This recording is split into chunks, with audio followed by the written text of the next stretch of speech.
በዛሬ ቪዲዮ እንግዲህ እዩዬ እንዳያችሁት ነው። በጣም ተናዷል፣ በጣም ሁት ሆኗል። ምክንያቱም ትላንትና በተፈጠረው ነገር በጣም ተናዷል። እሱ የአብርሃም ሁኔታ ምን ላይ ነው? እንዴት እየሆነ ነው? ሩታም ደግሞ በዚህ ልክ ለምንድን ነው እኛን ማትሰማው? እኛ ከጎኗ ያለነው ለሷ ብለን ነው። ከኛ አንዳችንም እየሰማች አይደለንም። የራሷን ስሜት ነው እያዳመጠች ያለችው። ለልዑሌ እንኳን እያሰበች አይደለም።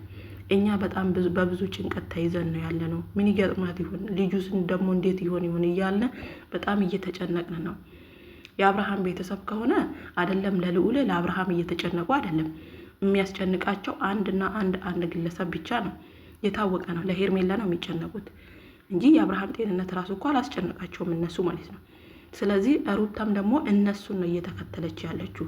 ይሄ ነገር እስከ መች ነው መሄድ ያለበት? በቃ መቋጨት አለበት ብሎ እንግዲህ በጣም ተናዶ ሩቲ ቤት ሄዶ ከሩታ ጋር እንግዲህ በካሜራ ነበር የሄደው።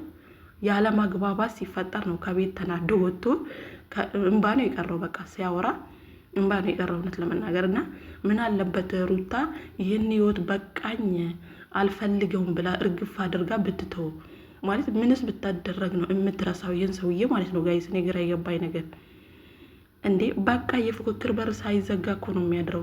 እንደዛ እኮ ነው እየሆነ ያለው ነገሩ ማለት ነው። ማን ያሸንፍ ማን ይሸነፍ የሚባል ነገር ነው አሁን የተያዙት ማለት ነው እንጂ እውነት የልጁ ጤንነት አሳስቧቸው አይደለም። አሁን ላይ እንግዲህ አያችሁ ሁላቸውም እዛች ጋር በሩታ ዙሪያ ያሉት ራሱ ከአቅማቸው በላይ ሆነዋል ማለት ነው። ነገሩ ከአቅማቸው በላይ እንደሆነ ነው የሚናገሩት። እና ምንድን ነው መተውን የመሰለ ነገር እኮ የለም። የሆነ ነገር ሞክራችሁ ካልተሳካ መተው ነው። እንዲህ በዚህ ልክ ምንድነው ይሄ ለዚህ እኝኝ ያለ ህይወት በዚህ ልክ አልቅሳ የሚያለቅስላት ወንድ እያለ የሚያስለቅሳትን ወንድ የምትከተልበት ምክንያት ነው ግራ ይገባኝ። እግዚአብሔርን ነው የምላችሁ። በዛ ላይ ደግሞ ይሄ ቤተሰብ ነክ የሆነ ነገር መነቋቆር ነው የሚሆነው እንጂ ይሄ ህይወት ይሆናል ብዬ አላስብም።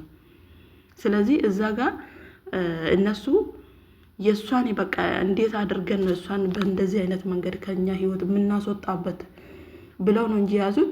ሩታ ወደ ህይወቱ ተመልሳ የሆነ ነገር አብሮ መቀጠል አብሮነታቸውን አይፈልጉም ነው ለመናገር። ሩታም ደግሞ በቃ እዚህ ጉድጓድ ላይ ካልተቀበርኩ አለች። ምን ነው ቢቀርስ በዚህ ልክ